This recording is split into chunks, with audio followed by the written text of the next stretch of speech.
গাছ তার সব পাতা হারিয়েও সগর্বে উচ্চ হয়ে দাঁড়িয়ে থাকে আর অপেক্ষা করতে থাকে একদিন তার নতুন পাতা ফিরে আসবে।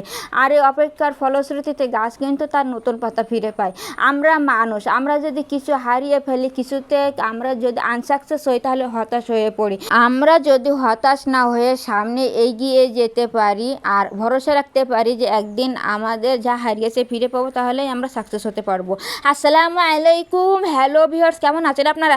আশা করি আল্লাহ তাআলার অশেষ রহমতে ভালো আছেন। আলহামদুলিল্লাহ, আমিও ভালো আছি। বরাবর মতো চলে আসলাম আজ আপনাদের মাঝে নতুন দিনে নতুন আরেকটি ভিডিও নিয়ে। আমার ইউটিউব চ্যানেলের পক্ষ থেকে সকলকে আন্তরিক অভিনন্দন এবং মোবারকবাদ। চলুন তাহলে ভিডিওটি শুরু করা যাক।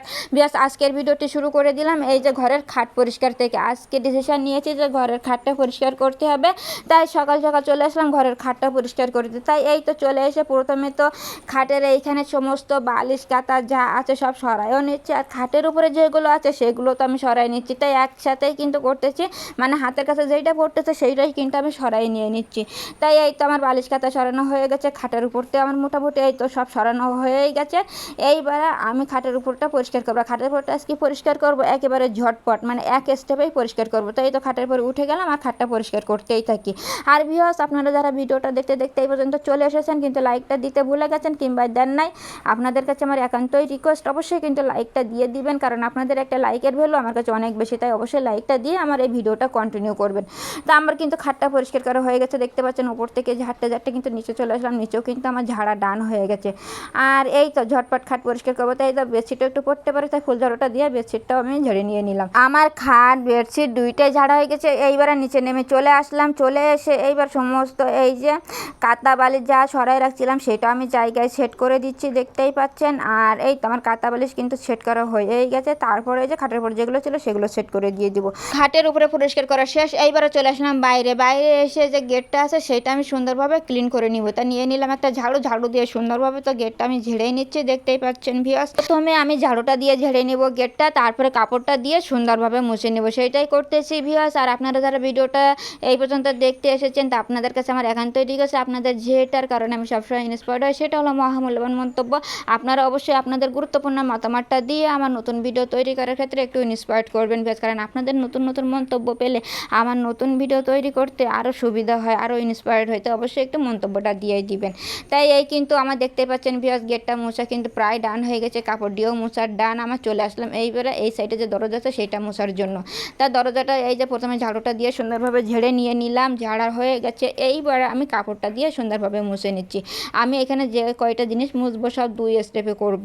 তাই এই তো দরজাটা 2 স্টেপে মুছতেছি। এখন আমার ডান, এখন নিচে নেমে চলে আসলাম। আর এখানে উপরে উঠে করতে হয়, যেহেতু আমি নিচে দাঁড়িয়ে উপর পর্যন্ত হাতে পাওয়া আমার পক্ষে অসম্ভব, তাই তো এই তো উপরে দাঁড়িয়ে দরজাটা মুছি। এখন দরজাটা খুলে দিয়ে দিলাম। এইবার চলে আসলাম আমাদের রুমে দরজাটা একটু মোছার জন্য। তাই যে রুমের সাইডে যেসব ওয়ালগুলো আছে সেসব ওয়ালগুলো আমি একটু ঝেড়ে নিয়ে নিই, যেহেতু হাতে ঝাড়ুটা আছে তাই ঝাড়ুটা দিয়ে সুন্দরভাবে ঝেড়ে নিয়ে নিচ্ছি। তাই তো 2 সাইডের ওয়ালটা আমি সুন্দরভাবে ঝেড়ে নিয়ে নিলাম। তা আমার ঝাড়া হয়ে গেছে ঝাড়ু দিয়ে। এইবারে হাতের যে কাপড়টা আছে কাপড়টা দিয়ে আমি ডোরটা সুন্দরভাবে মুছে নিয়ে নেবো। এটা সবসময় ভিতর থেকেও মুছে আবার বাইরে থেকেও মুছে। তো আজকে যেহেতু এখানে কাজটা করতেছি কাপড়টা হাতে আছে তাই আমি এই দরজাটা একটু মুছে নিয়ে নিলাম। তা আমার কিন্তু এই যে হয়েই গেছে এই দরজাটা মোছা। উপর থেকে মুছতে মুছতে কিন্তু আমি নিচের দিকে চলে আসতেছি, দেখতেই পাচ্ছেন। আর বারবার কিন্তু আমি নিচে নেমে চলে আসতেছিলাম, কিন্তু এইখানে জায়গাটা ছোট বলে। তা যাই হোক, আমি অবশেষে আমার দরজাটা মোছা ডান হয়েই গেছে। এইবারে কি করব, এই তো আমার একেবারে মোছা হয়ে গেছে।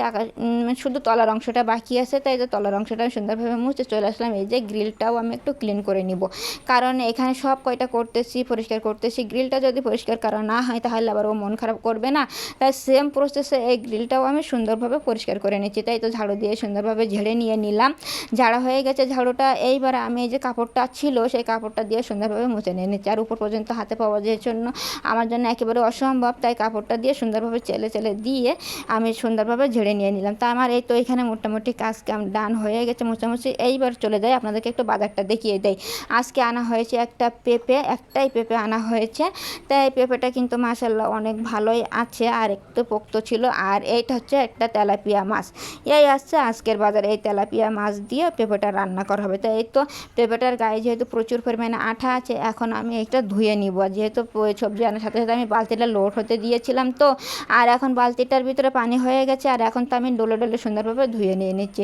আর শুধু পেঁপে কেন, সব সবজি আনলেই আমি মোটামুটি প্রথমে ধুয়ে নিয়ে নিই। তা কোনো দিন আমি আপনাদের মাঝে শেয়ার করি, কোনোদিন করি না, তো আজকে একটু করে দিয়ে দিলাম। তো যাই হোক পেঁপেটা ধুয়ে ওঠানো হয়ে গেছে। এইবার এটা কাটা বাছা করতে হবে, মাছটা কাটা বাছা করতে হবে, দেন রান্না করতে হবে। তাই এই তো মাছ কাটা বাছা করা হয়ে গেছে, ফ্রাই প্যান হিট হয়ে গেছে, আর তার উপরে দিয়ে দিচ্ছি এই তো মাছটা কিন্তু ম্যারিনেট করা আছে। আর এখন তেলটা হিট হয়েছে সেহেতু দিয়ে দিলাম। দিয়ে এইবার সুন্দরভাবে লাল লাল করে আমাকে ভেজে নিতে হবে।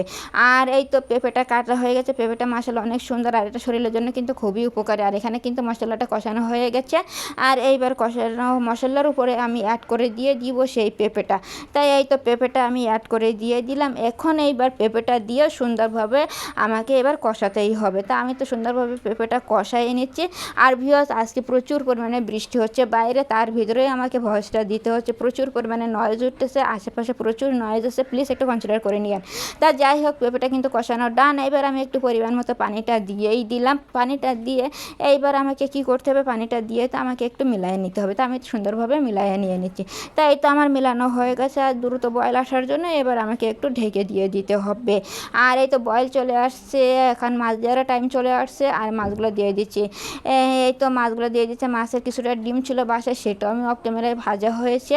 তারপরে সেই মাছটাও অ্যাড করে দেওয়া হয়েছে, ডিমটাও অ্যাড করে দেওয়া হয়েছে, এখানে একটু ঢেকে দিয়ে দিলাম। আর এই দেখেন পেঁপের ফাইনাল লুকটা, মাশাআল্লাহ অনেক সুন্দর হয়েছে। মাছের ডিম আর মাছ একসাথে দিয়ে পেঁপেটা রান্না করা হয়েছে। তো ভিউয়ার্স, পেঁপের রেসিপিটা কেমন হলো, আপনারা কে কে পেঁপে খেতে পছন্দ করেন অবশ্যই কিন্তু জানাবেন সব মিলাই। আর এই পেঁপের রান্নাটা অনেক সুন্দর হয়েছিল, যেহেতু খাওয়ার পরে ভয় দিচ্ছি তো সেই জন্য বলতে পারলাম। তা যাই হোক, পেঁপেটা রেখে দিয়ে দিলাম, চলে আসলাম পরবর্তী রেসিপির জন্য। মশলা পানিটা গরম হয়ে গেছে, আর দিয়ে দিলাম পালং শাক আর আলু। পালং শাকটা বাসায় ছিল, এই তো 2-8টি আনা হয়েছিল, একটা বাসায় ছিল, তো এখান থেকে নিয়ে আজকে এই যে রান্না করা হচ্ছে। তা মশলা পানির সাথে দিয়ে সুন্দরভাবে কিন্তু মিশাই দিয়েছি। আর কিছুক্ষণ কুক করতে হবে, একটু ঢেকে দিতে হবে। তাই এই তো আমি ঢেকেই দিয়ে দিলাম। আর এখন এই যে পেঁয়াজ রসুন ব্রাউন কালার হয়ে গেছে, তার উপরে ছেড়ে দিলাম শাকটা। এবার কি করতে হবে, এইবার তো আমাকে অনবরত নাড়াচাড়া করতেই হবে আর ভাজতেই হবে। সেই জন্য তো এই তো এখন এই যে নাড়া স্টার্ট করলাম। স্টপ করা যাবে না, শুধু নাড়তেই হবে, যেহেতু কাঠের চুলা অনেক পরিমাণে জ্বলে গেছে, শুধুই নাড়তে হবে। তাই এই তো আমি অনবরত নাড়াচাড়া করতেছি আর ভাজতেছি। যতক্ষণ পর্যন্ত ভাজবো ততক্ষণ পর্যন্ত এই তেলটা থাকবে। তা আমি তো ভাজতেই আসি। তা যাই হোক, আপনাদেরকে আর দেখাও না, দেখালে আপনারা বিরক্ত হয়ে যেতে পারেন। তো এই তো ফাইনাল লুকটা আপনাদের দেখিয়ে দেয়। মাশাআল্লাহ অনেক সুন্দর হয়েছিল আর অনেক ইয়াম্মি। পালং শাকটা আমি জানি অনেকেই খেতে পছন্দ করেন, আমার তো অনেক পছন্দ। তো যাই হোক ভিউয়ার্স, কেমন হলো পালং শাকের রেসিপিটা, কে কে পছন্দ করেন সব মিলাই জানাতে কিন্তু একেবারেই ভুল করবেন না ভিউয়ার্স। যাই হোক, এই রেসিপিটা রেখে দিয়ে দিলাম। এইবার চলে আসলাম, যেহেতু এখন বৃষ্টির সময়, সন্ধ্যার সময় একটু মুড়ি মাখা করা হচ্ছে, একটু চপ পেঁয়াজি ছোলা টোলা সব দিয়ে। তাই আপনাদের মাঝে একটু শেয়ার করে দিচ্ছি। কাঁচা ঝাল, কাঁচা পেঁয়াজ সব কিছু আছে, ছোলা আছে, মুড়ি আছে, চানাচুর আছে, পেঁয়াজু আছে, চপ আছে, সব কিছু কিন্তু একসাথে দিয়ে কুচাইয়ে সুন্দরভাবে এই যে হাতের সাহায্যে মিক্সড করা হচ্ছে। তা ভিউয়ার্স, এই যে বৃষ্টির দিনে এমন মুড়ি মাখা কে কে পছন্দ করেন অবশ্যই কিন্তু জানাবেন ভিউয়ার্স। আর এমন সুন্দর মুড়ি মাখা দেখেই তো ভয়েস দেওয়ার সঙ্গে আবার খেতে ইচ্ছা করছে। তা যাই হোক, লাল লাল মুড়ি মাখা, ওহ ইয়াম্মি। তা যাই হোক, কেমন হলো অবশ্যই কিন্তু জানাবেন। আর এই দেখেন মুড়িটা মাখানো রেডি হয়ে গেছে, আম্মু আবার এখন ডিস্ট্রিবিউট করে দিচ্ছেন। তাই এই তো অনেক ইয়াম্মি হয়েছে। আমি তো আবার মানে খেতে ইচ্ছা করতেছে, এখন তো আর পাওয়া যাবে না, যেহেতু খাওয়া শেষ। আর এই তো এখন ভাগ করে দিয়ে দিবেন। ভাগ করে দেওয়া হয়ে গেলে আমরা এখান থেকে খাওয়া শুরু করব। এই তো হয়ে ভাগ করে দিয়ে দিচ্ছেন। তা যাই হোক, এই তো হয়ে গেছে। এইবার আমরা মুড়িটা খাওয়া দাওয়া শেষ করি। ফাতেমা তো খেয়ে ফাতেমা একেবারে লাইক দিয়ে দিল, ওর কাছে অনেক ভালো লেগেছে। তো বেশ, আপনাদের কাছে কেমন লাগে সব মিলে আজকের ভিডিওটা কেমন হয়েছে অবশ্যই জানাবেন। আজ এই পর্যন্ত, আল্লাহ হাফেজ, আসসালামু আলাইকুম।